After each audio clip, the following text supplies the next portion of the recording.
Lena Voss stood in a cabin falling apart around her, hands raw and bleeding, staring at a man she'd seen only twice before.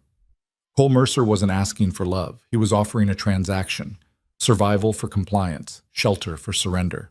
And winter, cruel, unstoppable winter, was already clawing at the door.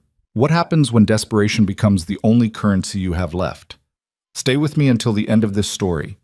Hit that like button and drop a comment with your city so I can see how far this journey travels. The axe bit into frozen wood and bounced back with a violence that sent splinters flying. Lena Voss stumbled, caught herself against the chopping block, and swore under her breath. Her palms were bleeding again. The bandages she'd wrapped that morning had soaked through, useless strips of fabric that clung to wounds that wouldn't heal because she couldn't stop working long enough to let them. She looked at the pile of firewood. Pathetic. Maybe enough for 3 days if she rationed. Winter was supposed to hold off until November. It was October 15th, and snow was already dusting the peaks. The mountains didn't care about calendars. Lena drove the axe into the block and left it there, standing like a grave marker. She wiped her hands on her jeans. More blood. Always more blood. And turned toward the cabin. Calling it a cabin was generous. It was 4 walls, a roof that leaked in 2 places, and a stone fireplace that smoked more than it heated. The door hung crooked. The windows were patched with cloth because the glass had shattered. In a summer hailstorm, she and Daniel had sworn they'd fix before fall. Daniel was dead. The thought landed the way it always did, flat, heavy. A stone dropped into still water. He'd been gone 4 months. A logging accident, they said. Tree fell wrong, crushed him before he could yell. She hadn't been there. She'd been home, kneading bread, thinking about the fact that they were almost out of flour and wondering if they could make it to town before the roads turned to mud. They'd burned through their savings on the land. All of it. Every cent they'd scraped together working double shifts. Him at the mill, her waiting tables at a diner that smelled like burnt coffee and desperation. They'd bought 20 acres of mountain forest and a falling down homestead because Daniel had looked at her with those bright, stupid eyes and said, "We can build something here, Lena, something that's ours." She'd believed him. Now she was alone on a land that was trying to kill her, with no money, no help, and winter closing in like a fist. Inside, the cabin was colder than outside. That was the thing about these old mountain structures. Once the fire died, the stone walls held the cold like a freezer. She knelt by the fireplace and built a fire with hands that shook. Not from cold, from exhaustion. From the weight of knowing that every piece of firewood she burned was one less piece between her and freezing to death. The fire caught. Small miracle. She sat back on her heels and stared into the flames. Her reflection wavered in the window glass. Thin face, hollow eyes, hair pulled back in a braid that was more practical than pretty. She was 28 years old. She looked 40. The knock came just as the sun dropped behind the ridge. Lena's head snapped up. Nobody came out here. The nearest neighbor was 5 miles down a road that turned to sludge when it rained and disappeared entirely under snow. The closest town was Coldwater Ridge, population 200 and dropping, a collection of buildings clinging to the mountainside like barnacles on a sinking ship. She stood slowly, grabbed the poker from beside the fireplace, and moved to the door. "Who's there?" Silence. Then, Cole Mercer. The name meant nothing to her. She cracked the door open, poker raised. The man on her porch was tall, taller than Daniel had been, and built like someone who'd spent his life doing hard work in hard places. Dark hair, dark eyes, a face that looked like it had been carved out of the same granite as the mountains. He wore a heavy canvas coat, worn boots, and an expression that gave away absolutely nothing. "I don't know you," Lena said. "No." His voice was low, rough, not unkind, just factual. "But I knew your husband." That stopped her. "Daniel?" "Worked with him at the mill. Before." Before. The word everyone used because saying "before he died" felt too sharp. "What do you want?" Cole looked past her, into the cabin. She saw his eyes track the fireplace, the thin curl of smoke, the pile of blankets on the floor where she'd been sleeping because it was warmer than the bedroom. He saw it all in a glance, and she hated him for it. "You're not going to make it through winter," he said. The bluntness hit like a slap. "Get off my property. I'm not here to insult you." He met her eyes. "I'm here because you've got about 3 weeks before the snow locks you in, And when it does, you'll freeze or starve. Maybe both. I'll manage. No. He said it flat, certain. You won't. Lena's fingers tightened on the poker. You don't know anything about me. I know you're out here alone. I know your firewood pile is a joke. I know your roof's got holes and your door doesn't latch and you're burning through calories faster than you can replace them. He paused. I know you're too stubborn to ask for help and too proud to admit you need it. So what, you're here to gloat? I'm here to offer a deal. She laughed. It came out bitter, sharp. What kind of deal? Marriage. The word hung in the air between them like smoke. Lena stared at him. You've lost your mind. Maybe. He didn't blink. But I've got a homestead 15 miles north, bigger than this. Better built. Enough firewood to last 2 winters. Enough food stored to feed 4 people. I've got livestock, tools, land that's already cleared and producing. He paused. I need help running it. You need a place that won't kill you. We help each other. You're talking about marriage. A practical arrangement. You work, I work. We survive. That's it. That's insane. Maybe. He glanced at the sky. But you've got about 30 seconds to decide if insane is better than dead. Lena's pulse hammered in her throat. She wanted to slam the door in his face. She wanted to scream at him for standing on her porch and offering her a transaction disguised as salvation. She wanted to tell him she'd rather freeze than sell herself to a stranger. But the wind picked up, and the cabin groaned, and somewhere in the distance she heard the first crack of a tree branch snapping under ice. I don't know you, she said quietly. No. You could be anyone. You could be dangerous. I could be. He didn't deny it. Or I could be the only reason you see spring. She hated that he was right. Why me? She asked. Why not someone from town? Someone you actually know? For the first time, something flickered across his face. Not quite emotion, just a shadow of something buried deep. Because the women in town want things I can't give them. They want love or romance or some fantasy about what life up here is like. He met her eyes. You know better. You've been bleeding into this mountain for months. You know exactly how hard it is. I need someone who won't quit when it gets ugly. And you think that's me. I think you're still here. Lena looked down at her hands. The bandages were soaked red. Her knuckles were cracked and raw. She thought about the woodpile that wouldn't last, the roof that leaked, the cold that was already settling into her bones at night, whispering that she wouldn't make it. She thought about Daniel, who'd promised her something beautiful and left her with nothing but dirt and debt. I need time to think, she said. You don't have time. One night, Cole studied her. Then he nodded. One night. I'll be back at dawn. If you say yes, pack light. If you say no, he stopped. If you say no, you should leave before the snow comes. Go back to wherever you came from. Don't try to tough it out here. It'll kill you. He turned and walked off the porch, boots crunching on frozen ground. She watched him disappear into the trees, swallowed by shadows and distance. Lena shut the door, latched it. The latch didn't hold, it never did, but she latched it anyway. Then she sank to the floor and put her head in her hands. What? She didn't sleep. The fire burned low. She fed it twice, each time counting how many logs were left. 14?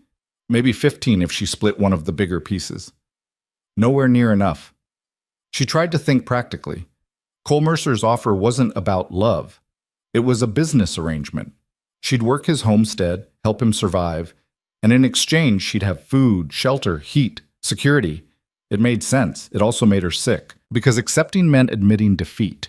It meant standing in front of a stranger and saying, I can't do this alone. It meant giving up the fantasy that she could honor Daniel's dream by sheer force of will. But what was the alternative? She looked around this cabin, really looked. The walls were thin.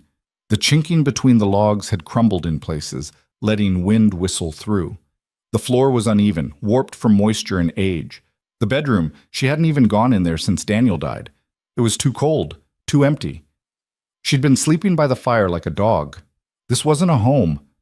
It was a coffin, and she was nailing herself inside. Lena stood and walked to the window. Outside, the stars were bright and hard, glittering in a sky so clear it hurt to look at, the kind of sky that meant cold, deep, bone-breaking cold.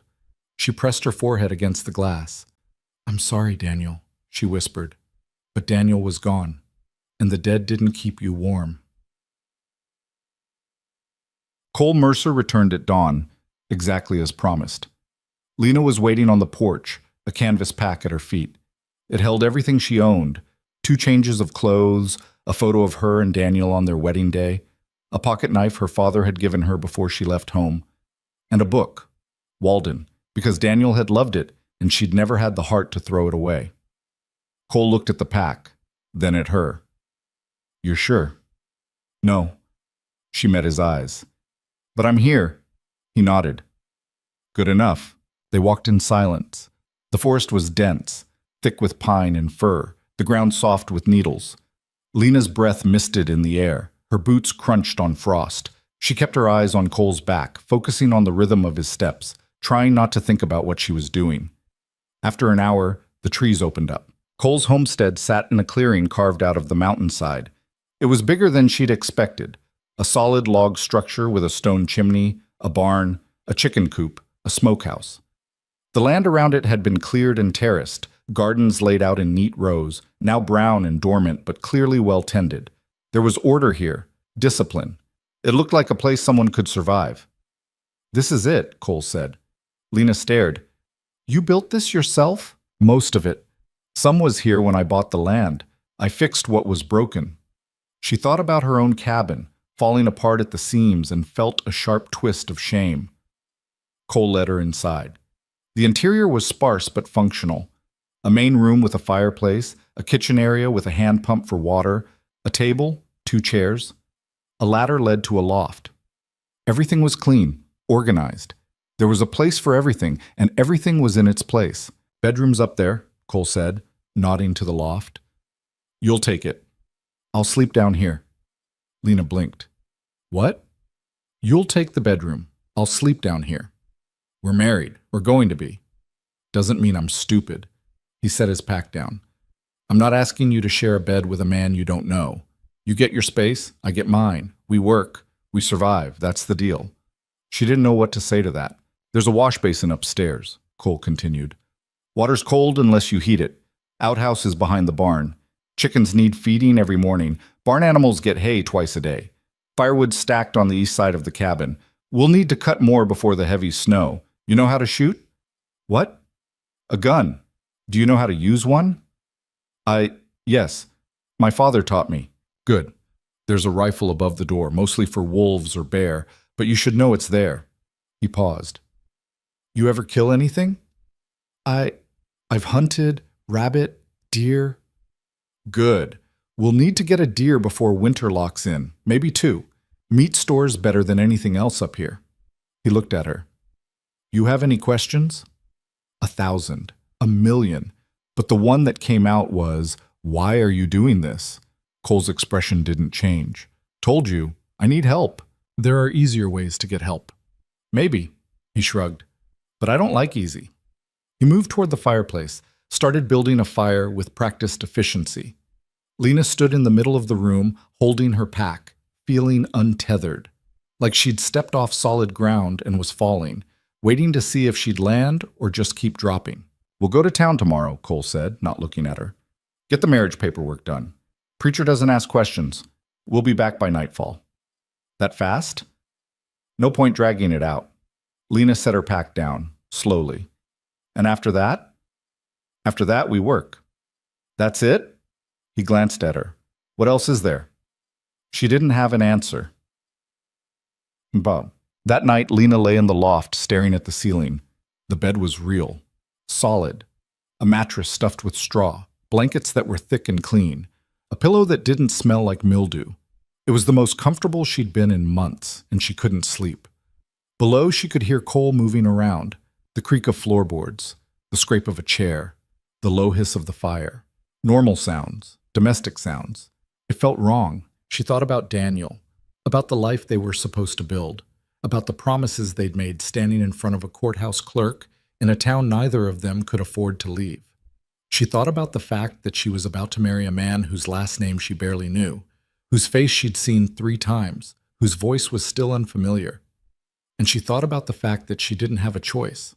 Not really, because the alternative was dying alone. She turned on her side, pulled the blankets up to her chin, and closed her eyes. Tomorrow, she'd marry a stranger, and hope she lived long enough to regret it. The town of Coldwater Ridge was a collection of weathered buildings clinging to the side of a mountain like survivors of a shipwreck. A general store, a saloon, a church with a crooked steeple, and a handful of houses that looked like they'd been there since the gold rush and hadn't been updated since. Cole and Lena rode in on horseback. Cole had two, a big roan gelding he called Red, and a smaller chestnut mare he told Lena was hers now. The mare's name was Ember. She was 15 years old, gentle, and smarter than most people. "She'll get you home if you get lost," Cole said. Trust her. Lena didn't know if he was talking about the horse or giving her advice. The preacher was a thin man with kind eyes and hands that shook slightly when he held the Bible. His name was Reverend Gaines, and he didn't ask questions. Cole had been right about that. "You two sure about this?" Gaines asked, looking between them. "Yes," Cole said. Lena hesitated, then nodded. "All right then." Gaines opened the Bible. "Let's make it legal." The ceremony took 5 minutes. There were no vows, no rings, no witnesses except for the preacher's wife, a gray-haired woman who stood in the corner knitting and didn't look up once. When it was over, Gaines handed them a certificate.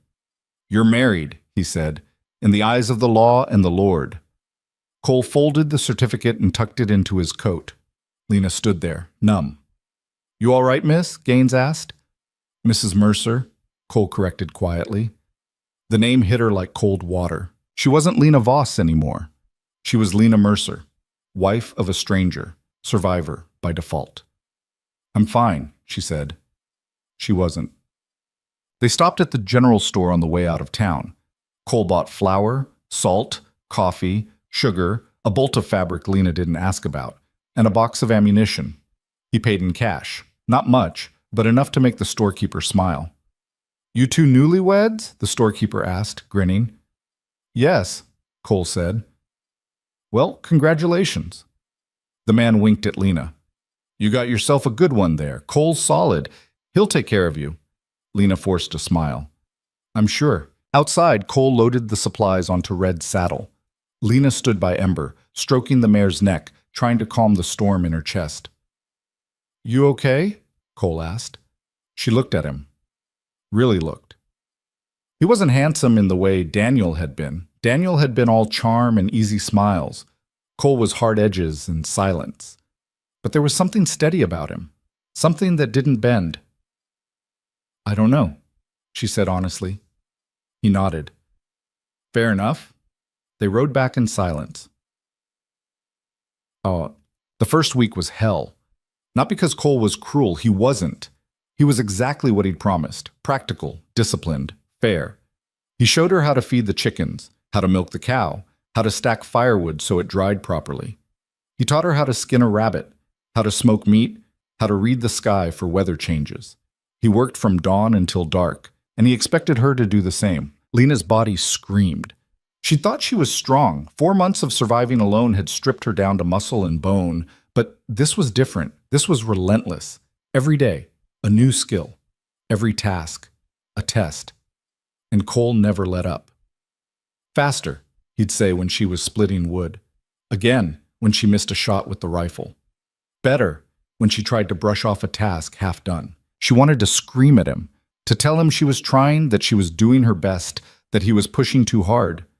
But she didn't, because every night when she collapsed into bed, exhausted and sore, she was warm, fed, safe, and that was more than she'd had in months. The break came on the 8th day. They were hauling water from the creek, 2 buckets each, 4 trips a day to fill the barrels by the cabin. It was back-breaking work, and Lena's shoulders were on fire. On the 3rd trip, she slipped. The bucket went flying. Water splashed everywhere. Lena hit the ground hard, palms scraping against rock. Cole stopped, turned. She waited for him to yell, to tell her to get up, to stop wasting time, to be better. Instead, he set his buckets down and walked over. "You hurt?" "No." She pushed herself up. "I'm fine." "Let me see your hands." "I said I'm fine." "Lena." His voice was firm, not angry, just firm. Let me see. She held out her hands. The cuts from before had barely healed, and now they'd ripped open again. Blood welled up, dark and slow. Cole crouched beside her. He pulled a handkerchief from his pocket and wrapped her right hand first, then her left. His movements were careful, practiced. You don't have to prove anything, he said quietly. Yes, I do. No. He met her eyes. You're here. That's enough. Something in her chest cracked. She looked away, blinking hard. I don't want to be weak. You're not. He stood, offered her a hand. You're hurt. That's different. She took his hand. Let him pull her up. They walked back to the cabin together, carrying 3 buckets between them instead of 4. And for the first time since she'd arrived, Lena thought maybe, just maybe, this could work. Winter arrived early. The snow came in fast, heavy, blanketing the world in white. By the end of October, the roads were impassable. The town was cut off. They were alone. Lena had been dreading it, the isolation, the cold, the months of being trapped with a man she barely knew. But as the days turned into weeks, something shifted. They fell into a rhythm. Cole would wake first, start the fire, make coffee. Lena would feed the animals, gather eggs, check the traps they'd set for rabbit and fox. They'd eat breakfast in silence, then split the day's tasks.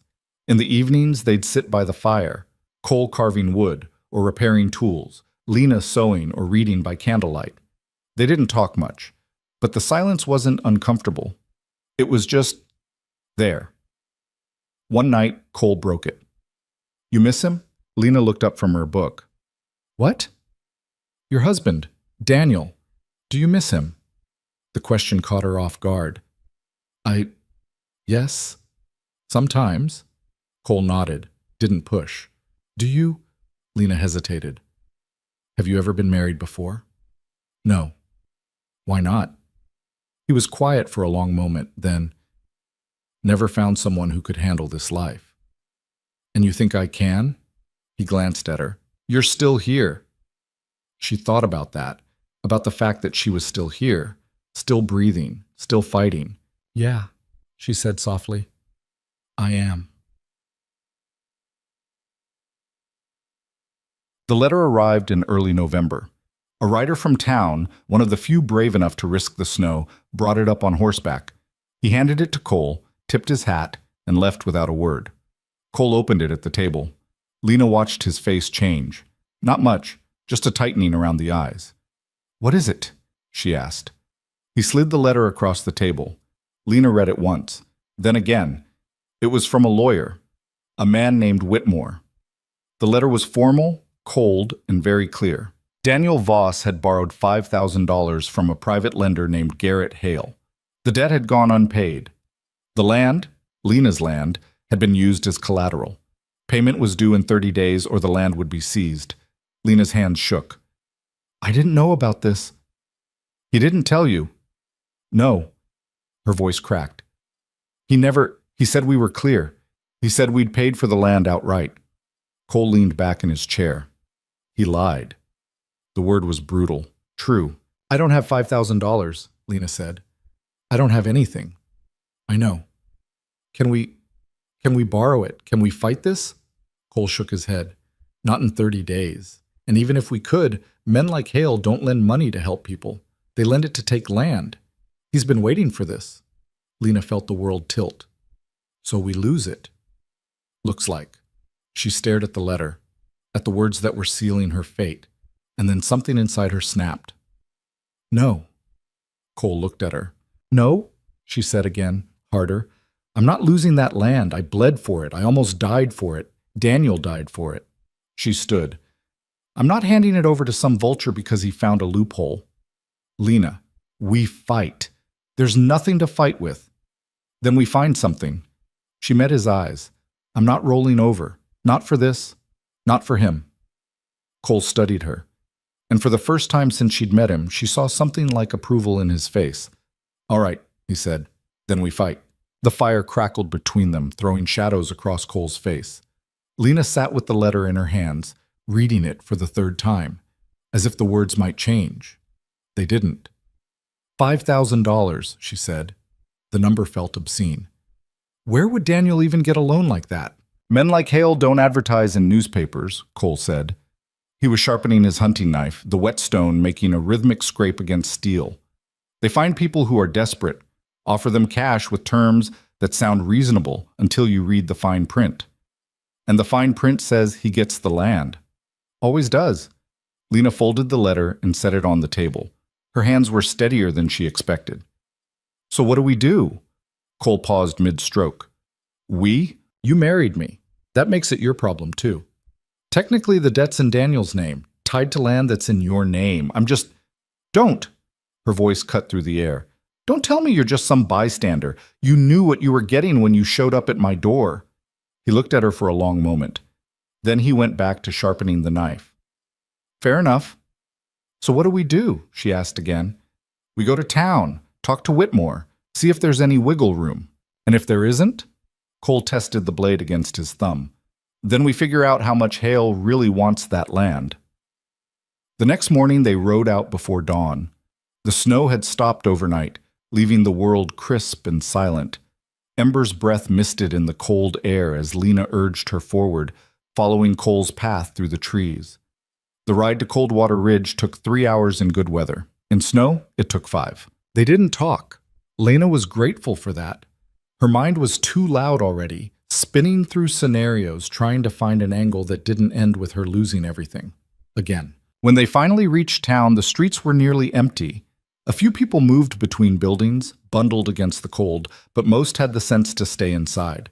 Cole led them to a narrow building wedged between the general store and a boarding house.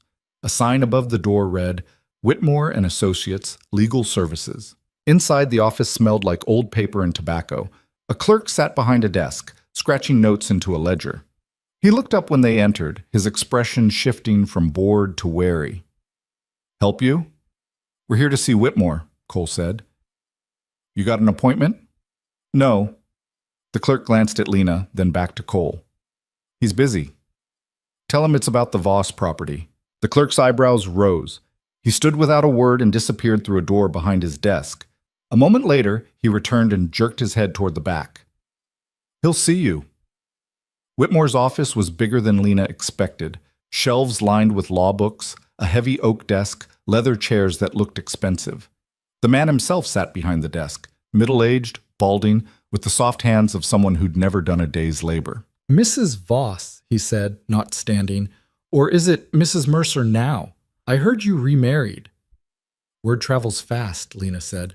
Small town. Whitmore gestured to the chairs. Sit. They sat.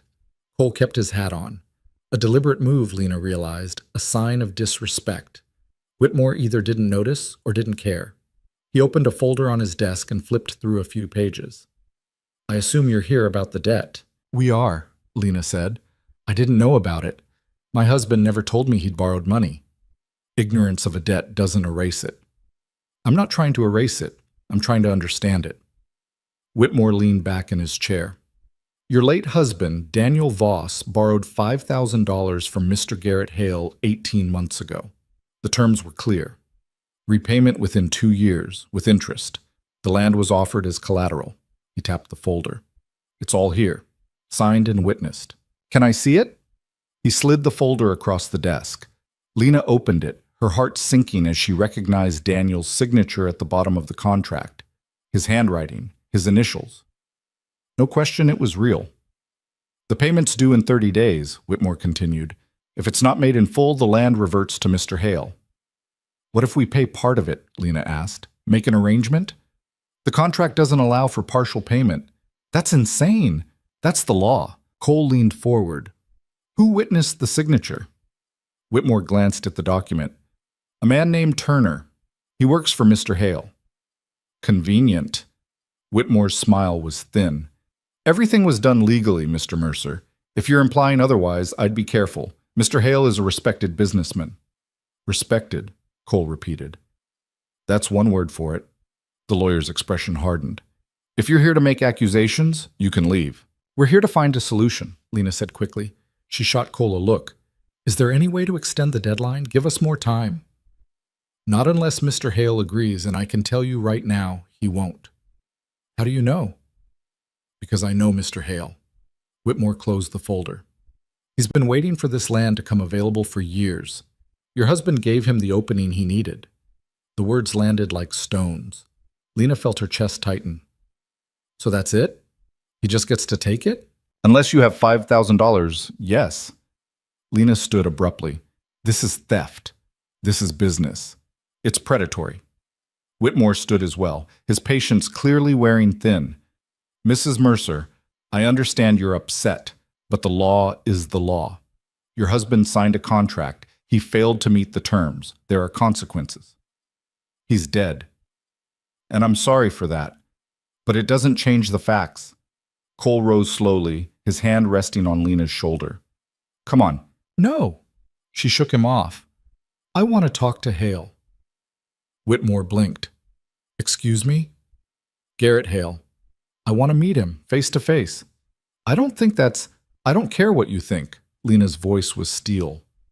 If he's the one holding the contract, I want to talk to him directly. Whitmore hesitated, then he sighed. I'll send word, but I'm telling you now, it won't change anything. We'll see. Outside, the cold hit like a fist. Lena stood on the boardwalk, breathing hard, her hands clenched into fists. You okay? Cole asked. No. She turned to him. But I meant what I said. I want to meet him. Why? You think you can talk him out of it? I think I want to look him in the eye and see what kind of man profits off dead people. Cole studied her. Then he nodded.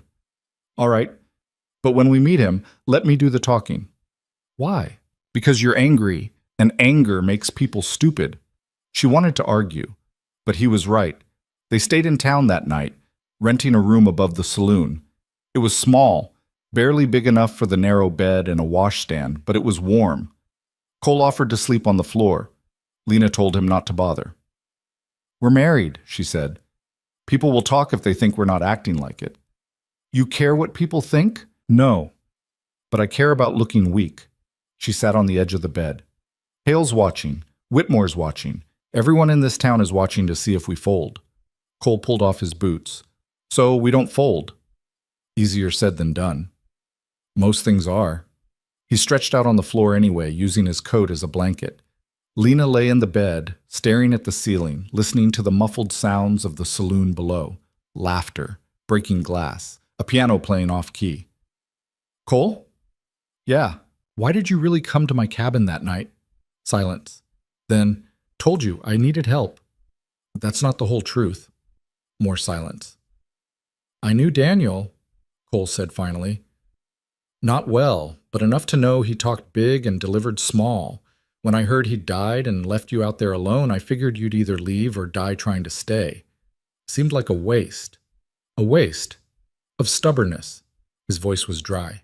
It's a useful quality, hard to find. Lena smiled in the dark. That's the worst compliment I've ever gotten.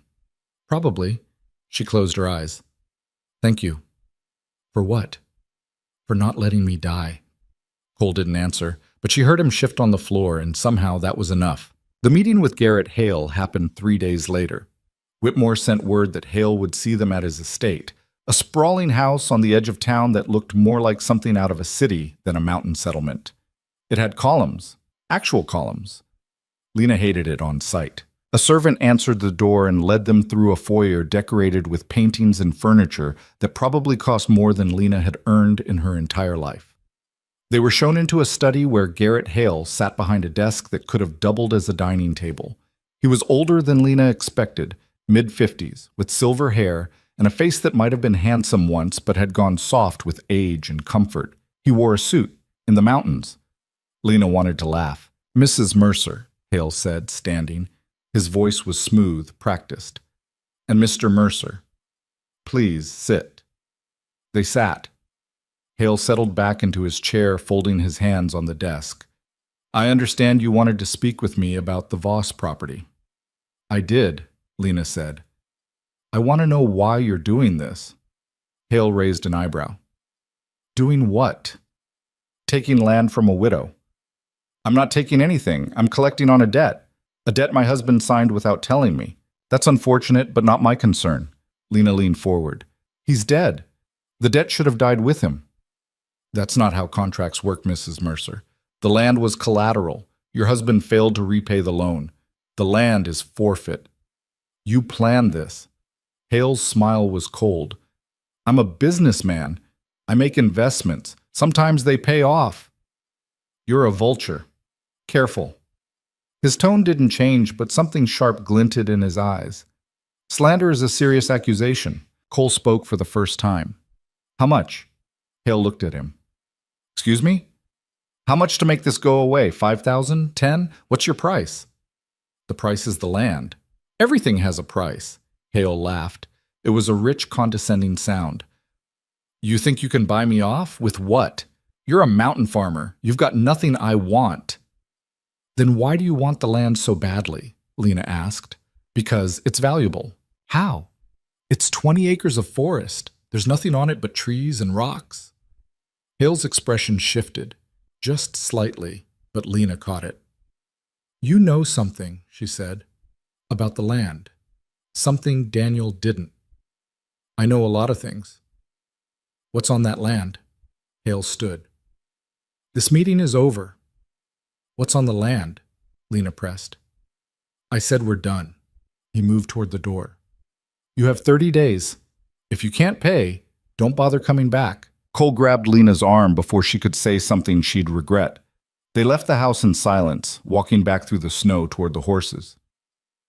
He knows something, Lena said. Did you see his face? I saw. We need to find out what it is. Agreed. They mounted up and rode back toward the homestead, the conversation replaying in Lena's mind. Hale had been too defensive, too eager to end the meeting, which meant there was something about that land he didn't want them to know. That night, Lena couldn't sleep. She lay in the loft, listening to the wind howl outside, her mind racing. Finally, she climbed down the ladder and found Cole sitting by the fire, reading a book by candlelight. Can't sleep? He asked. No. She sat across from him. I keep thinking about what Hale said, about the land being valuable. Could be timber? Maybe, but timber's everywhere up here. Why would he want that specific plot so badly? Cole closed his book. Mineral rights. Lena stared at him. What?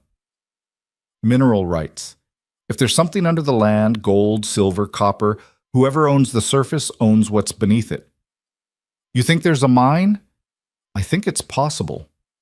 Lena's heart started to pound. How do we find out? County records, claims office. If there's been any surveying or prospecting in that area, there'll be documentation. We go back to town. Tomorrow. The claims office was a cramped building that smelled like dust and old ink. A bored clerk sat behind a counter, filing papers with the enthusiasm of a man serving a life sentence. Help you? He asked without looking up. We need to see survey records, Lena said, for land in the northern quadrant, about 20 miles out. The clerk sighed. That's a lot of territory. You got a specific plot number? She gave him the coordinates from her deed. The clerk disappeared into a back room and returned 10 minutes later with a stack of yellowed papers. Here, he dropped them on the counter. You can look, but you can't take anything. Lena and Cole spread the documents out. Maps, survey notes, claim registrations. Most of it was useless. Old boundaries, expired claims, routine land transfers. Then Lena found it. A survey report from 6 months ago, right in the middle of her property. The language was technical, full of geological terms she didn't understand, but one phrase stood out. High probability of copper deposits. Recommend further exploration. Her hand started to shake. Cole. He leaned over, read the report, and swore under his breath. He knew, Lena said. Hale knew there was copper under that land. That's why he loaned Daniel the money. He was betting Daniel would fail. And when he did, Hale gets the land and the mineral rights. We have to tell someone. Who? Whitmore works for Hale. The sheriff probably does too. Lena's mind raced. There has to be someone, a judge, a federal marshal, someone who isn't in Hale's pocket. Maybe. But even if there is, what do we tell them? That Hale made a legal loan and your husband couldn't pay it back? That's not a crime. It's fraud. Only if you can prove he misrepresented the loan terms. And unless you've got a document that says that, it's your word against his. Lena stared at the survey report. at the proof that Hale had been playing a long game, manipulating people for profit. There has to be something, she said. Some way to fight this. Cole folded the report carefully. Then we keep digging. They spent the next 2 weeks buried in research. Lena talked to anyone who'd listen, old-timers in the saloon, clerks at the courthouse, even the preacher. She asked about Hale, about his business dealings, about any whispers of trouble. Most people clammed up. Hale had money, which meant power, which meant fear. But a few talked. An old prospector named Dutch told her about a claim Hale had bought 5 years back. The family who'd owned it lost everything when they couldn't pay their debts. Hale foreclosed, found silver on the property, and made a fortune. A widow named Mary Chen said Hale had loaned her husband money to expand their ranch. When he couldn't pay, Hale took the land and turned it into a logging operation. Story after story. All the same pattern. Hale loaned money. People failed. Hale took everything. He's done this before, Lena said one night, pacing by the fire. This isn't just about my land. It's how he operates. Knowing it and proving it are different things, Cole said. So we find proof. How? I don't know yet. She stopped pacing. But there's got to be someone who kept records. Someone who didn't just roll over. Cole looked at her. You're not going to let this go, are you? Would you? He smiled. It was small, almost invisible, but it was there. No. The answer came from an unexpected source. Lena was in town, buying supplies, when a woman approached her outside the general store. She was young, maybe 30, with tired eyes and a shawl wrapped tight against the cold. You're the one asking about Hale, the woman said quietly. Lena tensed. Who are you? My name's Ruth. My husband worked for Hale. Before he died. I'm sorry. Ruth shook her head. Don't be. He was an awful man. But before he died, he kept records. Everything Hale did. Every deal. Every foreclosure. He was going to use them to blackmail Hale, but he got sick before he could. Lena's pulse quickened. Where are the records? Hidden. At my place. I didn't know what to do with them.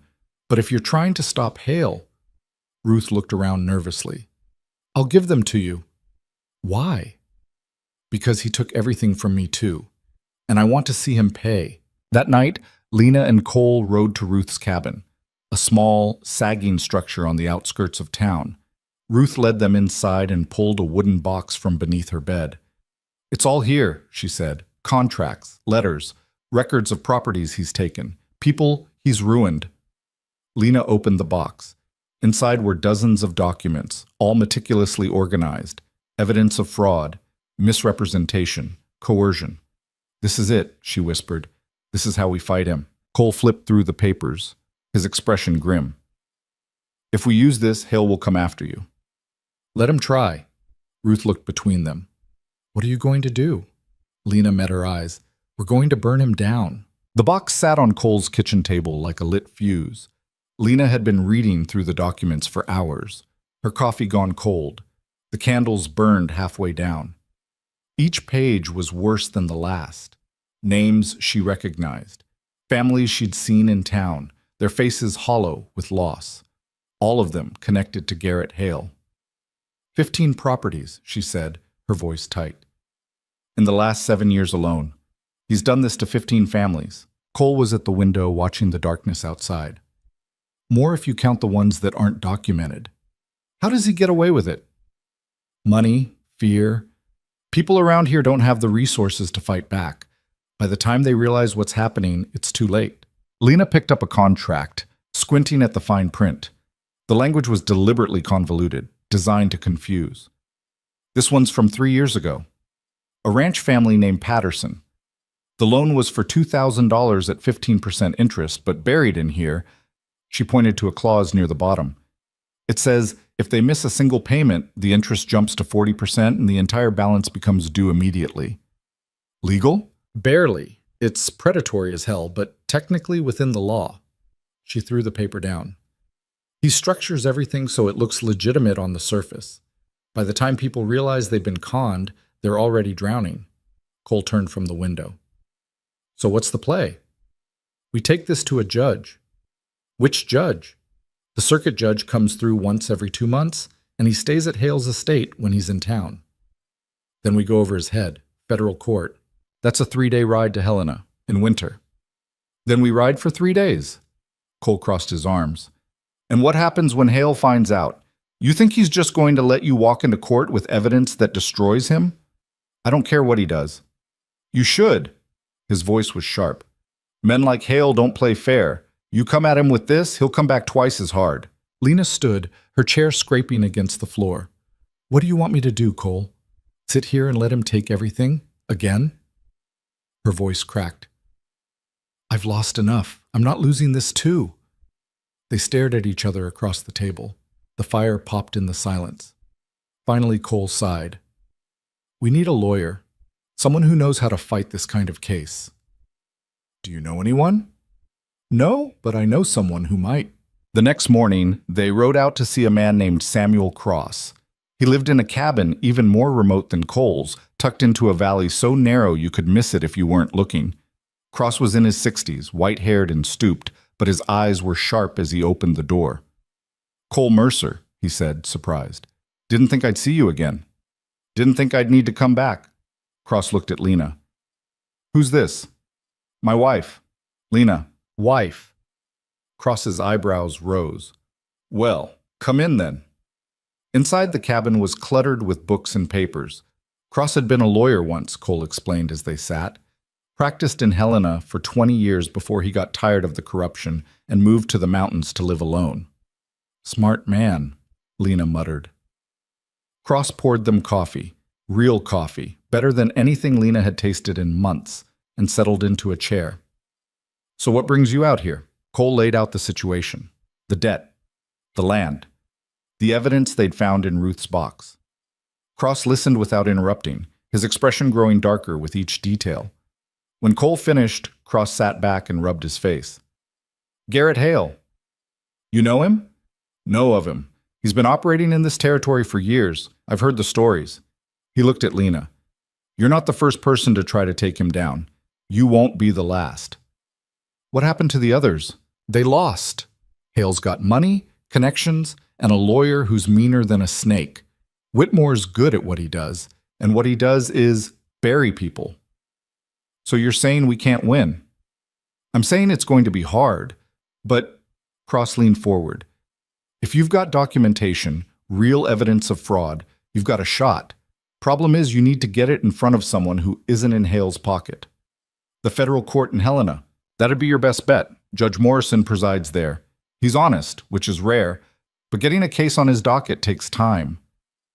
How much time? Months, maybe longer. Lena's heart sank.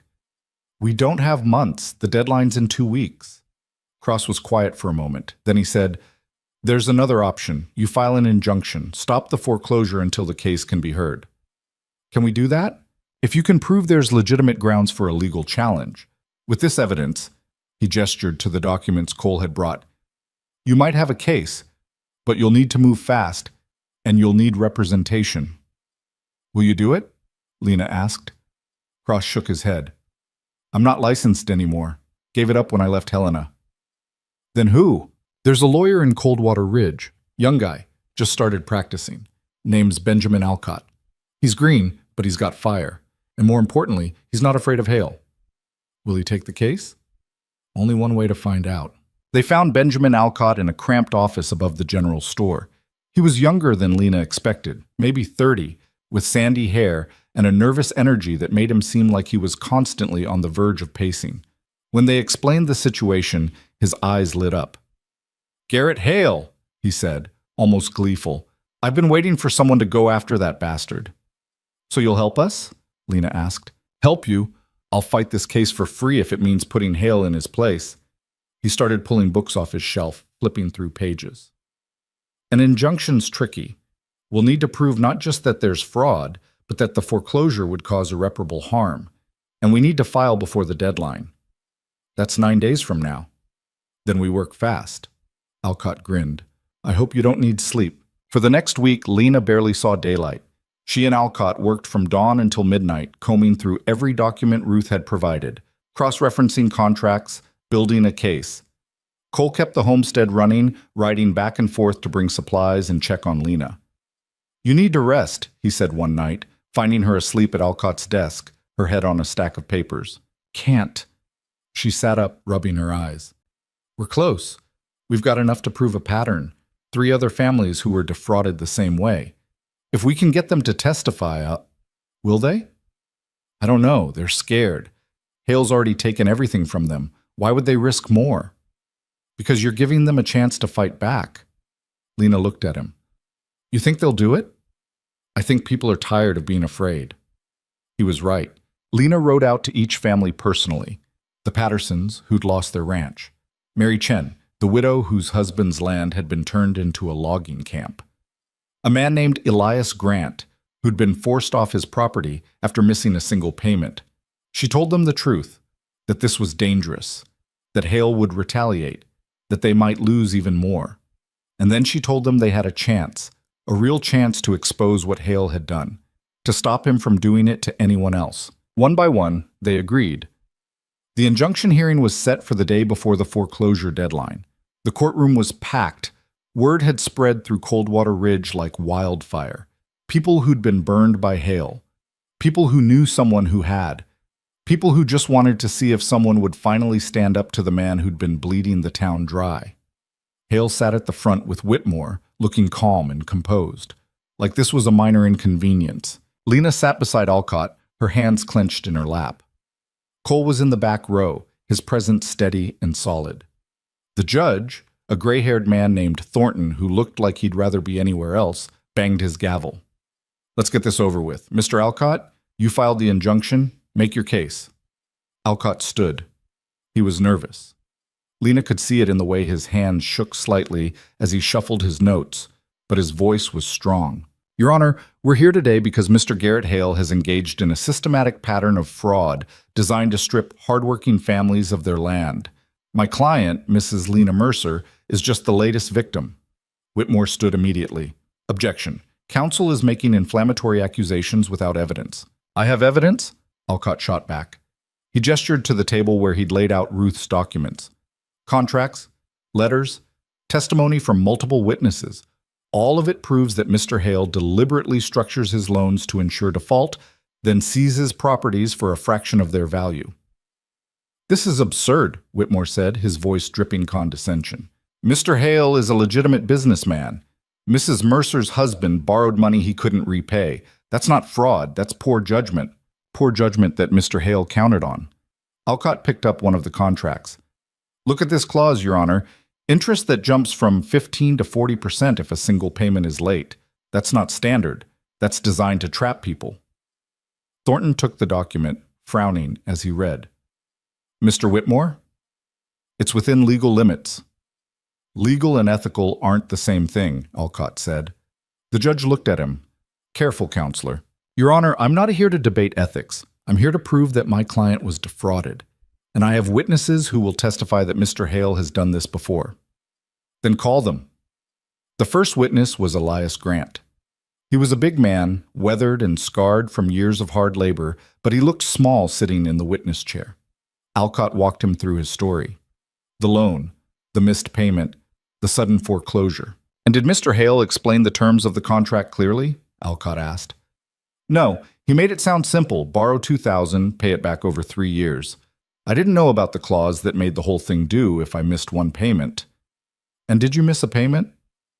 "One. My wife got sick. I had to use the money for medicine. I told Hale I'd make it up the next month, but he said it didn't matter. The contract was clear." "And what happened to your land?" Grant's jaw tightened. "He took it, turned it into a lumber operation, made 10 times what I owed him." Whitmore cross-examined, trying to rattle Grant, but the man held firm. So did the next witness, and the next. By the time Mary Chen took the stand, the courtroom was silent. She spoke quietly, her hands folded in her lap, but her words cut deep. "He knew my husband was desperate. He knew we'd lose everything if we couldn't expand the herd. He offered us a loan that seemed like a lifeline, but it was a noose." Alcott paused. "Do you believe Mr. Hale intended for you to fail?" "I know he did, because when we lost the ranch, he told me it was just business, like our lives didn't matter. When it was Lena's turn, she walked to the stand with her spine straight and her head high. Alcott asked her the same questions he'd asked the others, but he also asked her something different. "Mrs. Mercer, why are you here today?" "Because I'm tired of being afraid." Her voice was steady. "I'm tired of watching people lose everything because someone with money decided they wanted more. My husband made a mistake. He trusted the wrong person. But that doesn't mean I should lose my home, and it doesn't mean Hale should get away with this. And if you lose today, then I lose. But at least I fought." The courtroom erupted in murmurs. Thornton banged his gavel. "Order." Whitmore stood for his cross-examination, his expression smug.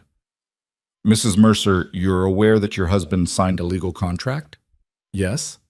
"And you're aware that he failed to meet the terms of that contract?" "Yes." "Then what exactly are you accusing my client of?" Lena met his eyes. "Taking advantage of desperation, using legal language to hide the truth, profiting off people's suffering." "That's not illegal." "Maybe it should be." The room went silent. Whitmore smirked. "Your Honor, this is clearly an emotional response, not a legal argument." "Maybe," Lena said, "but everything I've said is true. And if this court won't hold Hale accountable, then the system is as broken as I thought." Thornton looked at her for a long moment. Then he said, "Step down, Mrs. Mercer." Alcott rested his case. Whitmore argued that everything Hale had done was legal, that the contracts were valid, that the witnesses were simply bitter people who'd failed to meet their obligations. Then Thornton called a recess. The wait was agony. Lena stood outside the courtroom, pacing, her stomach in knots. Cole leaned against the wall, watching her. "You did good in there," he said. "Didn't feel like it. You told the truth. That's all you can do."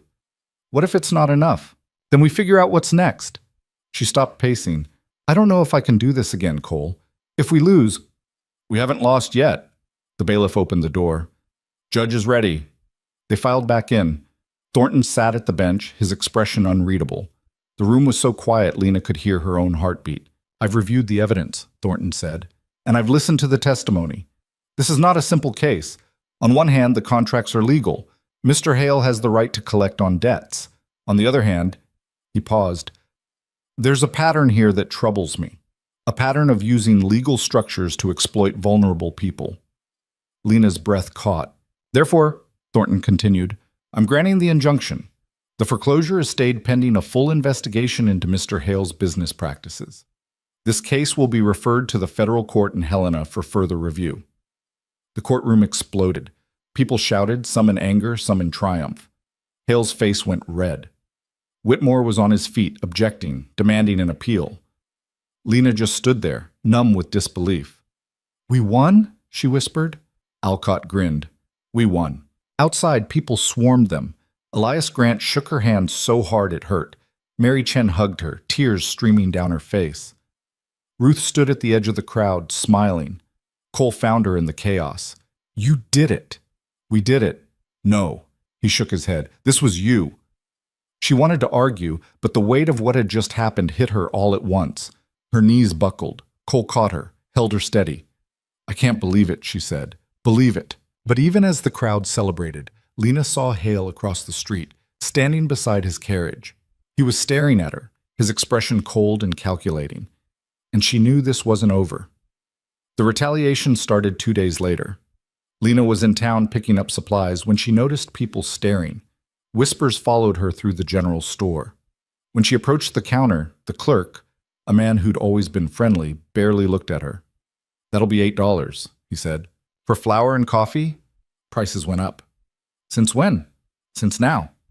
Lena paid, her jaw tight, and left. Outside, she saw a group of men standing near the saloon. One of them spat as she passed. At the boarding house where she'd arranged to meet Alcott, the owner stopped her at the door. "I'm sorry, Mrs. Mercer, but I can't let you in." "What? Why?" "Mr. Hale owns this building. He's made it clear that anyone who helps you isn't welcome here." "That's insane." "Maybe, but I've got a business to run." Lena found Alcott waiting outside, looking frustrated. "They're shutting us out," he said. "Hale's calling in favors. Anyone who testifies or helps us is being threatened." "Can he do that?" "He's doing it." Lena felt a cold fury building in her chest. Then we fight harder. Lena, he's got the whole town scared. Good. Scared people get angry, and angry people fight back. She spent the next week rallying support. She went door to door talking to anyone who'd listen. Some slammed doors in her face. Others told her to leave before Hale found out she'd been there. But a few listened, and a few became many. By the time the case was scheduled to move to Helena, Lena had gathered a coalition. Families who'd been ruined, workers who'd been cheated, people who were tired of living under Hale's thumb. They traveled to Helena together, a caravan of wagons and horses, winding through the mountains. It took 3 days, just like Cole had said. The journey was brutal, cold, and exhausting, but no one turned back. When they arrived, the federal courthouse was an imposing stone building that looked like it belonged in a different world. Judge Morrison was a stern man with silver hair and a reputation for fairness. The trial lasted 2 weeks. Alcott presented the evidence methodically, building the case piece by piece. Hale's lawyer, a sharp, vicious man named Caldwell, fought every point. But the evidence was overwhelming. Contracts that were deliberately misleading, foreclosures that happened impossibly fast, properties sold at a fraction of their value, always to companies Hale controlled. When the verdict came, the courtroom was packed. Morrison read it himself, his voice echoing through the chamber. In the matter of Mercer versus Hale, this court finds sufficient evidence of fraudulent business practices. The foreclosure on the Voss property is void. All seized properties will be reviewed for potential restitution. Mr. Hale, you're ordered to pay damages to the plaintiffs and face criminal investigation for fraud. The room erupted. Lena sat frozen, the words washing over her like a wave. Void. The foreclosure was void. She'd won. They'd all won. Hale was escorted out by federal marshals, his face twisted with rage. As he passed Lena, he leaned in close. "This isn't over," he hissed. "Yes," she said quietly. "It is." Outside, the sun was setting, painting the sky in shades of gold and red. Lena stood on the courthouse steps, surrounded by people who'd become more than allies. They'd become family. Cole found her in the crowd. He didn't say anything, just stood beside her, solid and steady. "It's really over," she said. "Yeah. What do we do now?" He looked at her, something soft in his eyes. "We go home." The ride back from Helena took 4 days instead of 3. The weather turned halfway through, sleet cutting sideways across the trail, but nobody complained. The caravan moved slower now, weighed down not just by the cold, but by the reality of what they'd accomplished. Elias Grant kept muttering that he couldn't believe it, like saying it enough times would make it real. Mary Chen rode in silence, her face turned toward the mountains, something lighter in her expression than Lena had seen before. Lena rode beside Cole, Ember's steady gait matching Red's. Her body ached from days in the saddle, but her mind wouldn't settle. They'd won in court. The foreclosure was void. Hale was facing criminal charges. On paper, it was over, but she kept hearing his voice. "This isn't over." "You're thinking too loud," Cole said. She glanced at him. "What?" "I can hear you thinking from here." "I'm just—" She hesitated. "What if he retaliates? What if he finds some other way to come after us? Then we deal with it. Just like that?" "Just like that." Cole adjusted his grip on the reins. "Hale's got bigger problems now than you. Federal marshals don't mess around. He'll be too busy trying to stay out of prison to worry about revenge." "You sound sure." "I am sure. Men like Hale are all smoke until someone calls their bluff. You called it." He folded. Lena wanted to believe him. She just wasn't sure she could. When they finally reached Coldwater Ridge, the town looked different. Or maybe Lena looked at it differently. People came out of their houses as the caravan passed, some waving, others just watching in silence. Word had traveled fast. Everyone knew what had happened in Helena. Alcott met them at the edge of town, grinning like a fool. "You're heroes," he said, shaking hands with everyone. "The whole territory's talking about it." "We're not heroes," Lena said. "We just did what needed doing. That's what makes you heroes." She didn't have the energy to argue. They spent the night in town, Alcott insisted, said they deserved a real meal and a warm bed before heading back to the homesteads. The boarding house owner who'd turned Lena away weeks before was suddenly apologetic, offering them the best rooms in the house free of charge. "I was just following orders," he said, wringing his hands. "Hale said—" I don't care what Hale said, Lena interrupted. I'll pay for the room like anyone else. The man looked relieved. At dinner, the saloon was packed.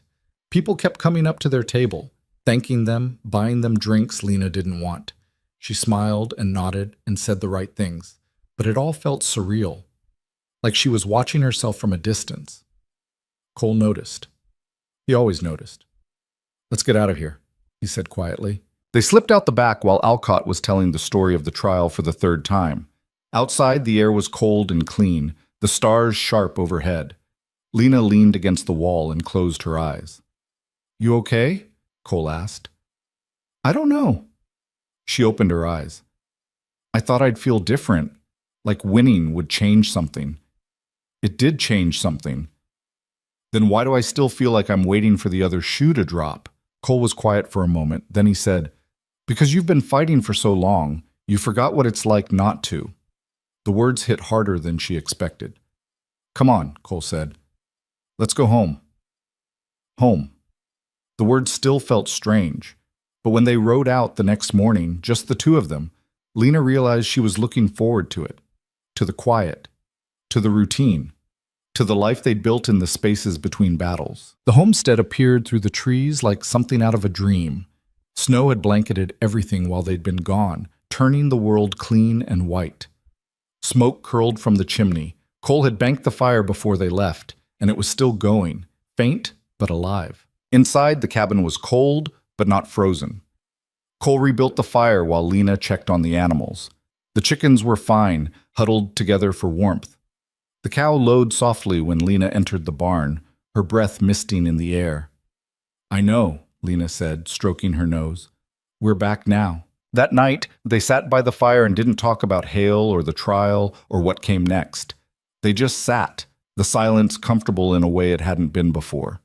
Lena realized she was tired, not the exhausted, desperate tired she'd felt when she first came here, just the normal tired of someone who'd worked hard and could finally rest. I'm going to check the traps tomorrow, Cole said. Want to come? Yeah, he glanced at her. You don't have to.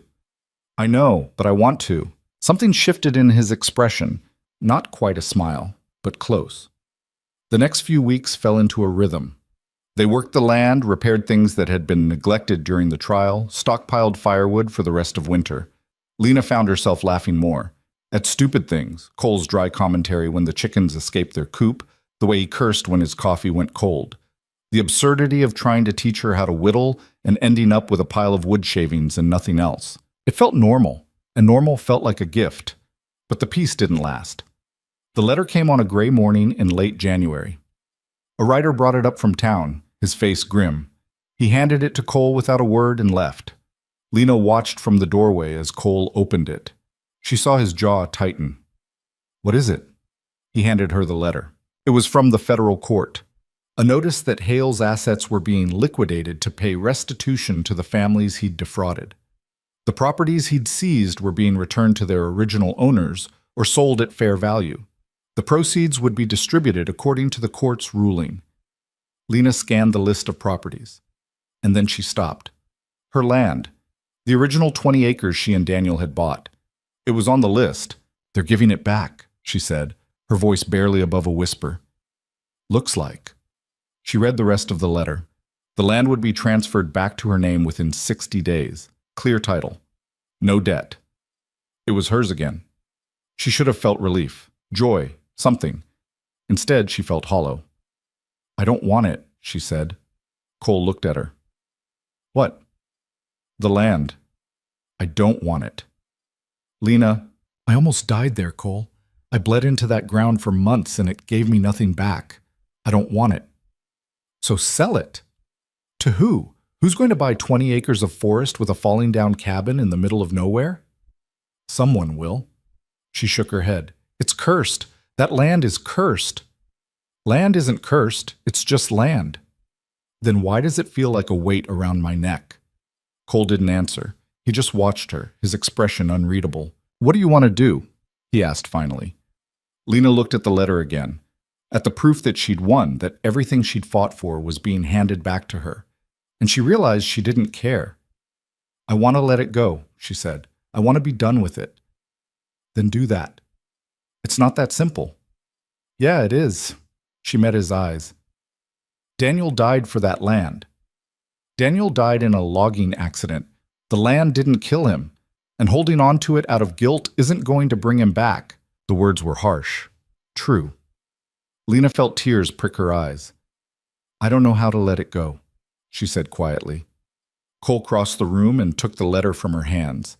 He walked to the fireplace and dropped it into the flames. It caught immediately, curling and blackening. What are you doing?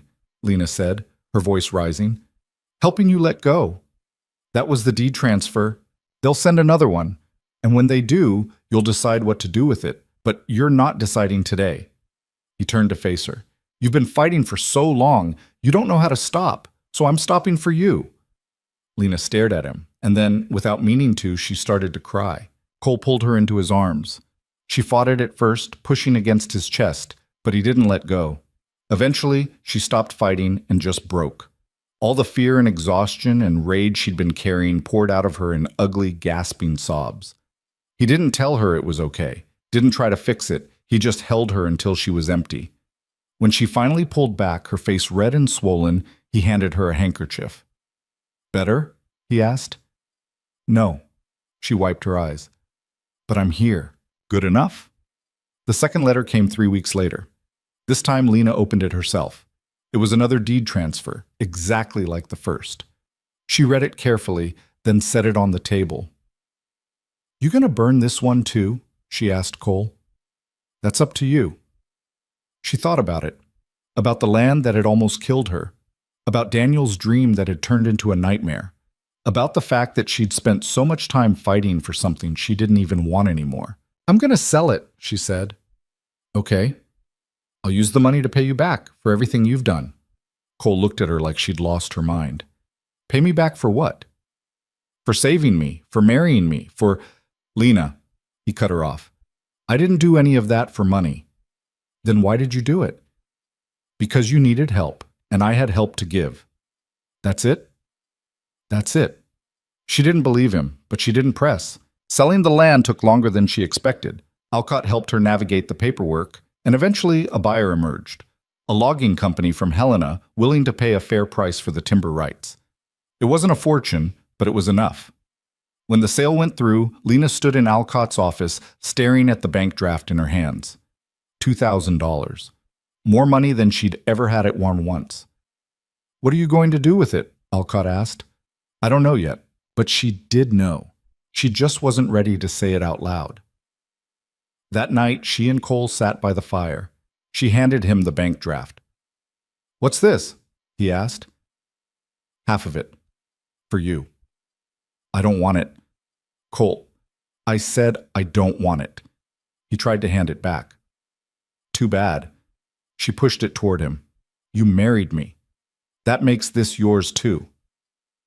We had a deal. You work, I work. We survive. Money wasn't part of it. The deal's changed. He looked at her, something sharp in his eyes. Why? Because, she faltered. Because I want it to. The firelight flickered between them. Cole set the draft on the table and leaned back in his chair. What are you saying, Lena? I'm saying this stopped being about survival a long time ago. And if we're going to keep doing this, I want to do it right. Right how? I don't know. As partners, as… She stopped, the words catching in her throat. As what? As people who choose each other. Not because we have to, because we want to. Cole was quiet for a long time. Then he said, I chose you the day I showed up at your cabin. Lena's breath hitched. What? You think I went to every widow in the territory offering marriage? He shook his head. I went to you because I saw you splitting wood with hands that were bleeding and thought, that's someone who doesn't quit. That's someone worth fighting for. You didn't even know me. I knew enough. She didn't know what to say to that. Cole stood and crossed to the window, looking out at the snow. I'm not good at this, talking, feelings, all that. I know. But I need you to know… He turned to face her. This hasn't been a deal for me in a long time, if it ever was. Lena stood, walked to him, and for the first time since they'd met, she kissed him. It wasn't gentle or romantic, it was messy and desperate and real. Cole's hands tangled in her hair, hers gripping his shirt like she was afraid he'd disappear. When they finally pulled apart, both breathing hard, Lena laughed. "What?" Cole asked. "I don't know. This is insane." "Probably. We barely know each other. We've been married for 4 months. We know each other." She kissed him again, and this time it felt like coming home. Spring came slowly. The snow melted in patches, revealing brown grass and mud and the first green shoots of new growth. Lena and Cole worked the land together, planting gardens, repairing fences, building a new chicken coop to replace the one that had collapsed under the weight of snow. The other families from the trial started visiting. Elias Grant brought venison and stayed for dinner. Mary Chen came with her daughter, a quiet girl who helped Lena bake bread. Even Ruth stopped by once, bringing a quilt she'd made. "For your trouble," she said, handing it to Lena. "You don't owe me anything." "I know, but I wanted to give you something anyway." The quilt was beautiful, scraps of fabric stitched together in a pattern that looked like mountains. Lena ran her fingers over it, her throat tight. "Thank you," she said. Ruth smiled. "You gave us our lives back. This is the least I can do." As winter faded and the days grew longer, Lena started to feel something she hadn't felt in years. Not happiness exactly, but contentment. The kind that came from hard work and shared meals and falling asleep beside someone who didn't need you to be anything other than yourself. One morning in early April, she woke to find Cole already up, standing on the porch with his coffee. She joined him, wrapping a blanket around her shoulders. "What are you doing?" she asked. "Listening." "To what?" "The quiet." She stood beside him and listened. Birds, wind, the creek running high with snowmelt. No voices, no arguments, no fear. "It's nice," she said. "Yeah." They stood there until the coffee went cold. The final piece of the Hale case closed in May. Word came through Alcott that Hale had been convicted of fraud and sentenced to 10 years in prison. His remaining assets were seized, his empire dismantled. The families he'd ruined were finally getting justice. Lena read the letter and felt nothing. Not triumph, not satisfaction, just a distant sense of closure. "That's it then," she said. Cole looked up from the harness he was mending. "That's it. He's gone. He's gone." She folded the letter and set it aside. "I thought I'd feel different." "You've already moved on. That's why." "Have I? Haven't you?" She thought about it. About the person she'd been when she first arrived at this homestead.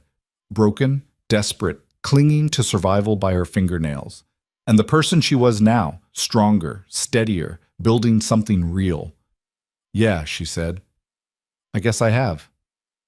That night, she stood at the edge of the garden they'd planted together, looking at the rows of green pushing up through the soil.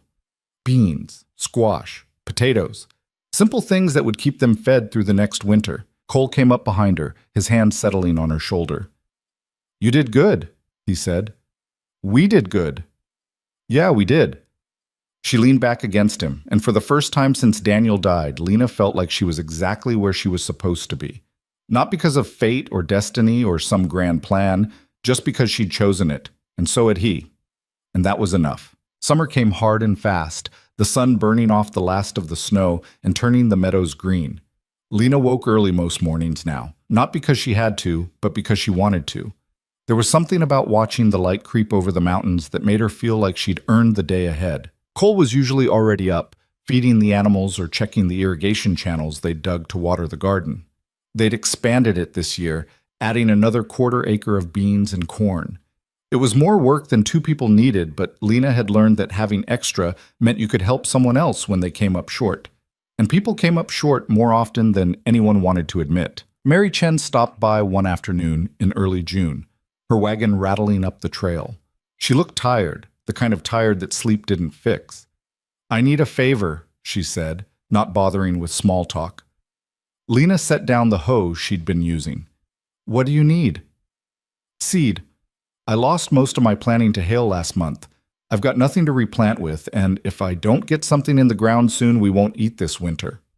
"How much do you need?" "Whatever you can spare." Lena glanced at Cole, who was standing by the barn. He nodded. "We've got plenty," Lena said. "Come on." They loaded Mary's wagon with seed, corn, beans, squash, plus a sack of flour and some smoked venison. Mary tried to pay, but Lena waved her off. "You'd do the same for me." "I don't know when I can pay you back. I'm not asking you to." Mary's eyes welled up. She wiped them quickly, embarrassed. "Thank you." After she left, Cole came to stand beside Lena. "That was half our backup supply." "I know. You're not worried?" "No." She looked at him. "We've got enough. And if we don't, we'll figure it out." He smiled. It was small, barely there, but she'd learned to read him. That smile meant he approved. The rhythm of the homestead shifted as the months passed. What had once been about survival became about building. They added a second room to the cabin, a proper bedroom with a real door and a window that let in morning light. Cole built a workshop for himself, a small shed where he could repair tools and work leather without cluttering the main house. Lena started a root cellar, digging into the hillside behind the cabin and lining it with stone. It was hard work, the kind that left them both too tired to talk most nights. But it was good work, the kind that mattered. The other families from the trial started coming around more often, not just for help, but for company. Elias Grant would stop by on his way to town, sharing news and gossip. Ruth came once a month with baked goods and stories about her neighbors. Even Benjamin Alcott rode out occasionally, bringing legal documents that needed signing, but mostly just wanting to escape the stuffiness of his office. "You two have become the center of something," Alcott said one evening, sitting on their porch with a cup of coffee. "Center of what?" Lena asked. "Community. People look up to you. They see what you did, standing up to Hale, fighting back, and it gives them hope." "We're not special," Cole said. "Maybe not, but you're proof that the little guy can win. That matters." Lena thought about that after Alcott left, about how strange it was that her life, which had felt so small and desperate just a year ago, now meant something to other people. She wasn't sure she wanted that responsibility, but she also knew she couldn't avoid it. One evening in late July, they were sitting on the porch after dinner when Lena felt it, a flutter in her stomach, so faint she almost missed it. She froze. "You okay?" Cole asked. She pressed a hand to her abdomen. "I think I'm pregnant." Cole set down his coffee. "You think?" "I'm late. I've been tired. And just now I felt—" She stopped. "I felt something." He didn't say anything for a long moment. Then, "How long have you known?" "I wasn't sure until just now." "How do you feel about it?" The question surprised her. Not, "Are you happy?" or "Is it mine?" Just, "How do you feel?" "Scared," she said honestly. "I don't know how to be a mother. Nobody does until they are one." "What if I'm bad at it?" "Then you'll figure it out, like everything else." She looked at him. "You're not worried?" "I'm terrified," he said flatly. "But being scared doesn't mean we can't do it." Lena laughed despite herself. "You always make everything sound so simple." "It is simple. Hard, but simple." She reached for his hand. He took it, his grip warm and steady. "We're really doing this," she said. "Yeah, we are." That night, Lena lay awake thinking about what it meant to bring a child into this world, into this life they'd built from nothing. She thought about the cabin that had almost been her grave, about the man she'd married out of desperation, about the battle they'd fought against a system designed to crush them. And she thought about the fact that none of it had been easy, but all of it had been worth it. The pregnancy was rough. Morning sickness hit her hard in the first few months, leaving her weak and nauseous. She tried to keep working, but Cole wouldn't let her push too hard. "Sit down," he'd say when he caught her hauling water or chopping wood. "I'm fine." "You're throwing up every morning and you can barely keep food down. Sit." She hated being told what to do. But she also knew he was right. The worst part wasn't the sickness. It was the fear. Every cramp, every twinge sent her into a panic that something was wrong. She'd wake in the middle of the night, her hand on her belly, checking for movement she couldn't feel yet. "What if I lose it?" she asked Cole one night. "Then we deal with it." "That's not comforting." "I'm not trying to comfort you. I'm trying to be honest." He rolled over to face her. "You can't control this, Lena. All you can do is take care of yourself and hope." "I'm not good at hope." "Yeah, you are. You just don't know it yet." By autumn, the sickness had passed, replaced by a bone-deep exhaustion that made every task feel twice as hard. She moved slower now, her body changing in ways that felt both miraculous and terrifying. Her belly swelled, round and tight, and she found herself talking to the baby when she was alone. "You're going to be okay," she'd whisper. "We're going to take care of you." Cole caught her doing it once and didn't say anything, just smiled and went back to work. The first snow fell in October earlier than usual. Lena stood at the window, watching the flakes drift down, and felt a surge of anxiety. Winter. The thing that had almost killed her. The thing she'd barely survived. But this winter was different. The cabin was solid. The firewood was stacked high. The root cellar was full. They were ready. "You're thinking too loud again," Cole said from behind her. What if the baby comes during a storm? What if we can't get help?" "We'll manage." "How can you be so calm?" "Because panicking won't change anything." He came to stand beside her. "We've got Agnes lined up. She knows to come stay with us when you get close. We've got supplies. We've got each other. That's more than most people have." "I know, but you're scared." "I get it. I am too." He put his hand on her belly. "But we've done harder things than this." She leaned into him, drawing strength from his steadiness. "Have we?" "Yeah, we have." Winter came early again, the first real storm hitting in November. Cole had ridden to town the week before to fetch Agnes, and she'd been staying with them ever since, a no-nonsense presence that made Lena feel both reassured and nervous. Agnes was in her 60s, with gray hair pulled back in a severe bun and hands that had delivered more babies than she could count. She didn't sugarcoat anything. "First babies are hard," she told Lena. "It's going to hurt, a lot, and it's going to take longer than you think. But you're strong. You'll get through it." "How do you know I'm strong?" Agnes gave her a look. "You're still here, aren't you?" The days crawled by. Lena felt huge and awkward, her body no longer her own. She couldn't sleep comfortably. Her back ached constantly. And the waiting, the endless gnawing waiting, was worse than any physical discomfort. "I just want it to be over," she said one night. "It will be soon," Agnes said. "Another week or two, I'd guess." "How can you tell?"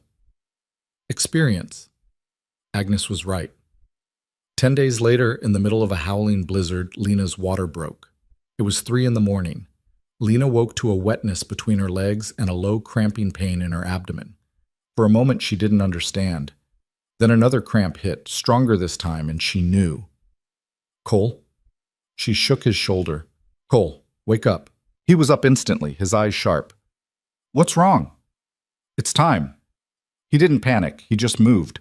Got Agnes, built up the fire, boiled water, laid out the supplies they'd prepared. Lena watched him work, grateful for his calm even as her own fear threatened to overwhelm her. The contractions started slow, manageable. Agnes timed them, nodding to herself. "You've got a while yet," she said. "Try to rest between them." But Lena couldn't rest. The pain built gradually, each contraction a little stronger than the last. By dawn, she was gripping the edge of the bed, breathing through her teeth. "I can't do this," she gasped. "Yes, you can," Agnes said firmly. "You don't have a choice. That's not helping. It's not supposed to help. It's supposed to be true." Cole stayed close, his hand in hers, letting her squeeze as hard as she needed. He didn't tell her it would be okay. Didn't try to minimize what she was going through. He just stayed. The hours blurred together, pain and pressure and Agnes's voice telling her when to push and when to breathe. Lena lost track of time, lost track of everything except the primal need to get this baby out. "I see the head," Agnes said. "One more push, big one, big one." Lena bore down with everything she had left. The pain was blinding, all-consuming, and then suddenly, release. A cry. Small. Piercing. Alive.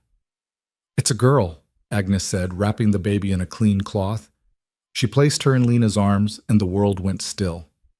Lena stared at her daughter, red-faced and squalling, her tiny fists waving, and felt something crack open inside her chest. Not in a bad way, in a way that let light in. "She's perfect," Lena whispered. Cole leaned over, looking at the baby with an expression Lena had never seen on his face. Wonder, fear, love, all of it at once. "What do we call her?" he asked, his voice rough.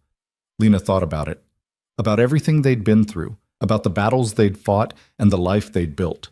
about the fact that this tiny person represented a future she'd almost given up on.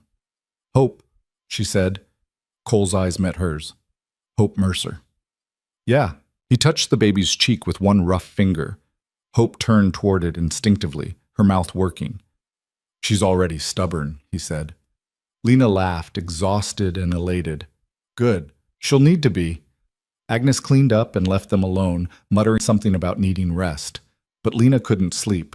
She just lay there, holding Hope, memorizing every detail. The curve of her ears, the way her fingers curled, the sound of her breathing. I can't believe she's real, Lena said. She's real. I'm going to mess this up. Probably. Cole sat on the edge of the bed. But you'll fix it, like everything else. She looked at him.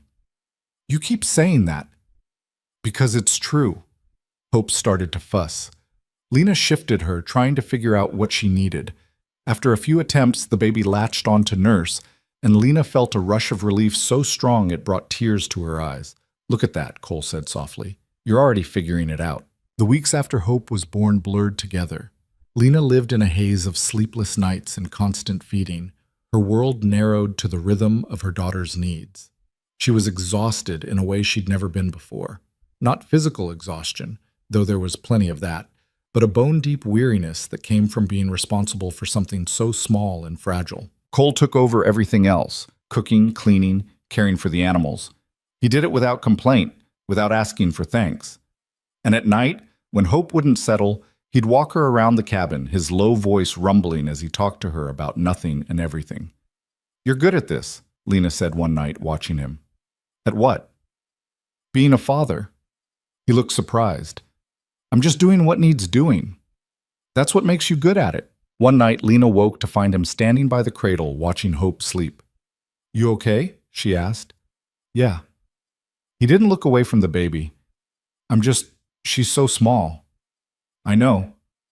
What if something happens to her? Then we deal with it. He glanced at her. You sound like me. I learned from the best. He smiled, and this time it wasn't small. It was real. Spring came again, and with it, a different kind of rhythm. Hope grew fast, her eyes losing their newborn cloudiness and turning a deep brown like Cole's. She started smiling at 2 months, laughing at 3. By the time summer arrived, she was trying to roll over, her determination so fierce it made Lena laugh. She's stubborn, Cole said, watching Hope struggle to flip herself. Wonder where she gets that. Not from me, Lena snorted. Sure, life settled into something Lena had never expected to have. Not perfect. Hope cried at night, the garden flooded during a bad rainstorm, one of the chickens got taken by a fox. But good. Real. Theirs. Elias Grant and his wife came to visit in June, bringing a carved wooden rattle for Hope. Mary Chen stopped by with a blanket she'd knitted. Even Ruth made the trip, her face lighting up when she held the baby. She's beautiful, Ruth said. She's loud, Lena replied. But yeah, she is. The visitors kept coming throughout the summer. Word had spread about the baby, and people seemed to take it as an excuse to check in. Lena didn't mind. She'd spent so long isolated fighting alone that having people around felt like a gift. One afternoon, Samuel Cross rode up with a package wrapped in brown paper. What's this? Lena asked. Books, Cross said. For when she's older, every child should learn to read. Lena unwrapped the package to find a collection of primers and storybooks, their pages worn but intact. I can't take these, she said. You're not taking them. I'm giving them. Cross looked at Hope, who was dozing in Lena's arms. That child represents something. Hope for the future. A better future than what we've had. She deserves every advantage. Lena's throat tightened. Thank you. After he left, Cole picked up one of the books. He's right, about her representing something. She's just a baby. She's more than that.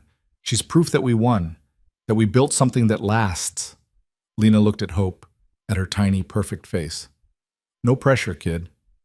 That night, after Hope was asleep, Lena and Cole sat on the porch. The air was warm, filled with the sound of crickets and the distant rush of the creek. You ever think about how different things could have been? Lena asked. How do you mean? If you hadn't come to my cabin that night, if I'd said no, if we'd lost the case. Cole set down the piece of wood he'd been whittling. I try not to. Why? Because it doesn't matter. We're here. That's what counts. Lena looked at the stars scattered across the sky. I almost gave up, she said quietly. That night before you came. I was sitting in that freezing cabin, and I thought, what's the point? I could just let go. Let the cold take me. It would have been easier. But you didn't. No, I didn't. She looked at him, and I don't know if it was strength or stubbornness or just fear, but I'm glad I held on. Cole reached over and brushed a strand of hair from her face. Me too. They sat in silence, watching the night deepen around them. You know what I realized? Lena said after a while. What? Survival was never the point. It was just the first step. What's the point then? This. She gestured to the homestead, to the land they'd worked, to the life they'd built. Choosing to stay even when it's hard, choosing each other. That's the point. Cole didn't say anything, but he took her hand, and that was answer enough. The first anniversary of their wedding passed without fanfare. They didn't celebrate with a party or gifts. They just worked the land, fed the animals, put Hope down for her nap. But that night, Cole pulled out a bottle of whiskey he'd been saving. What's this for? Lena asked. 1 year. You remembered? I remember everything. They sat by the fire, passing the bottle back and forth. Lena thought about the woman she'd been a year ago, desperate, broken, willing to marry a stranger just to survive, and the woman she was now, stronger, steadier, building a life she actually wanted. I never thanked you, she said. For what? For not giving up on me. Even when I was a mess, even when I didn't know what I was doing. You never gave up on me either. You weren't a mess. Yeah, I was, just a different kind. She looked at him. What do you mean? I was alone for a long time before you came, thought I liked it that way. Turns out I was just scared. Of what? Of this. Of letting someone in. Of caring about someone enough that losing them would break me. Lena's chest tightened. And now? Now I'm still scared. But I'd rather be scared with you than safe alone. She leaned over and kissed him, slow and deep and full of everything she didn't have words for. When they pulled apart, Cole said, We're going to be okay, Lena. I know. No, I mean really okay, not just surviving, actually okay. We already are. And for the first time, she believed it completely. Autumn came with its usual burst of color, the aspens turning gold against the evergreens. Lena worked the harvest with Hope strapped to her back in a sling Cole had made from canvas and leather. The baby seemed to like being outside, her eyes tracking the birds and clouds with fascination. She's going to grow up wild, Mary Chen said, visiting one afternoon to help with the canning. Good, Lena said. Wild's honest. They processed bushels of vegetables, filling jars with beans and tomatoes and pickled cucumbers. It was tedious work, but there was something satisfying about seeing the shelves in the root cellar fill up, proof that they'd be okay through the winter. As they worked, Mary talked about her daughter, about the struggles of raising a child alone after her husband died. Lena listened, realizing how much they had in common. Both of them had lost husbands. Both had fought to keep going. The difference was, Lena had found someone to share the load. You're lucky, Mary said. Cole's a good man. I know. Not many men would have done what he did, marrying a stranger just to help her survive. He didn't just help me survive. He gave me a reason to. Mary smiled. That's what I mean. You're lucky. Winter came again, the third winter since Lena had arrived in these mountains. But this time she wasn't afraid. The cabin was warm. The food was plentiful. And she had Hope, who was 8 months old now, crawling everywhere and getting into everything. She's faster than she looks, Cole said, catching Hope just before she grabbed a hot poker from the fireplace. She's curious. She's dangerous. Lena laughed. She's fine. Christmas came quietly. They didn't have much, a small tree Cole cut from the forest, a few simple gifts. Lena had sewn a doll for Hope from scraps of fabric. Cole had carved a set of wooden blocks. They weren't expensive or fancy, but they were made with love. On Christmas morning, Hope sat on the floor, stacking the blocks and knocking them down, laughing every time they fell. Lena and Cole watched her, and Lena felt a contentment so complete it was almost painful. This is enough, she said. What is? This, right here. It's enough. Cole pulled her close. Yeah, it is. Spring came again, and Hope took her first steps just as the snow began to melt.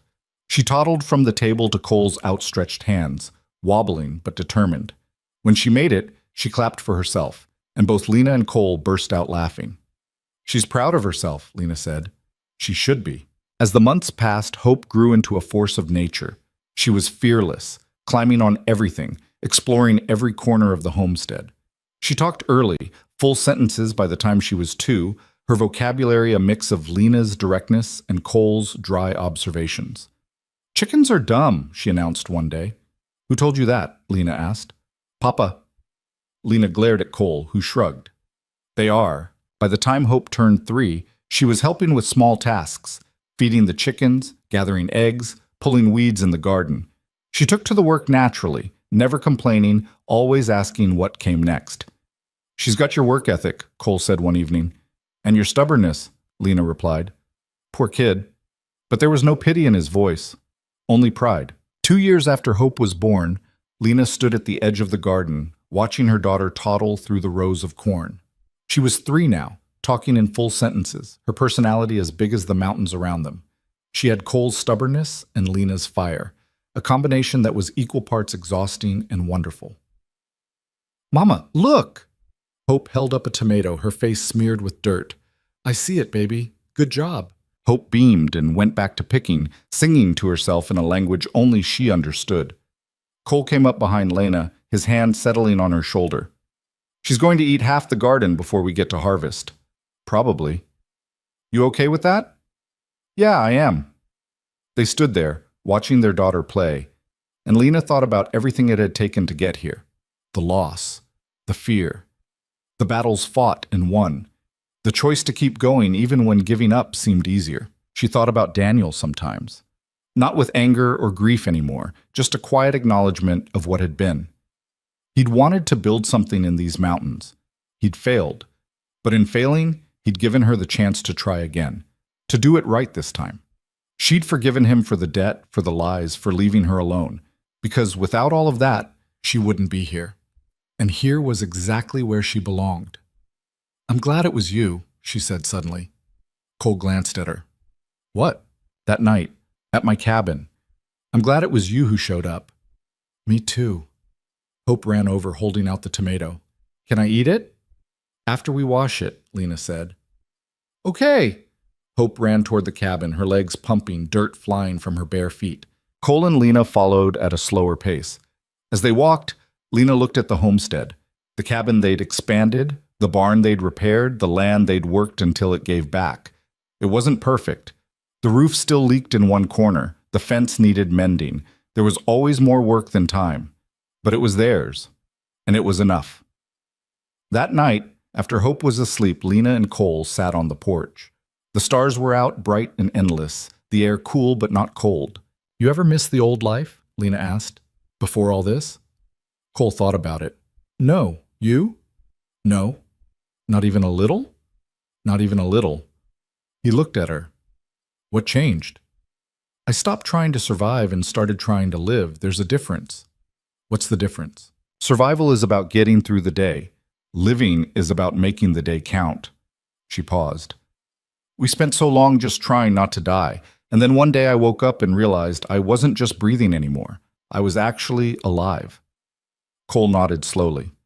"I like that." They sat in silence, the kind that felt like peace. Lena thought about the journey that had brought them here, the desperation that had driven her to say yes to a stranger's proposal, the fear that had kept her moving when everything in her wanted to give up, the anger that had fueled her fight against Hale, and finally, the love, unexpected, hard-earned, real, that had turned a transaction into a life. She'd learned something in these mountains, something she wished she'd known when she first arrived. That strength isn't about never breaking. It's about breaking and choosing to put yourself back together. That survival isn't the victory. Living is. "Cole?" "Yeah?" "Thank you." "For what?" "For seeing me. When I couldn't see myself." He reached for her hand, squeezed it. "You did the same for me." And in that moment, Lena understood something fundamental about love. It wasn't the fairy tale she'd imagined as a girl. It wasn't grand gestures or perfect moments. It was choosing the same person every day, even when it was hard, especially when it was hard. It was building something together, brick by brick, until you looked around and realized you'd created a home. Hope cried out from inside, and Lena stood to check on her.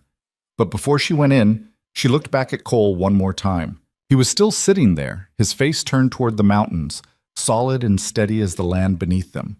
And Lena knew, with a certainty that went bone deep, that whatever came next, storms or droughts, sickness or health, joy or sorrow, they'd face it the same way they'd faced everything else. Together.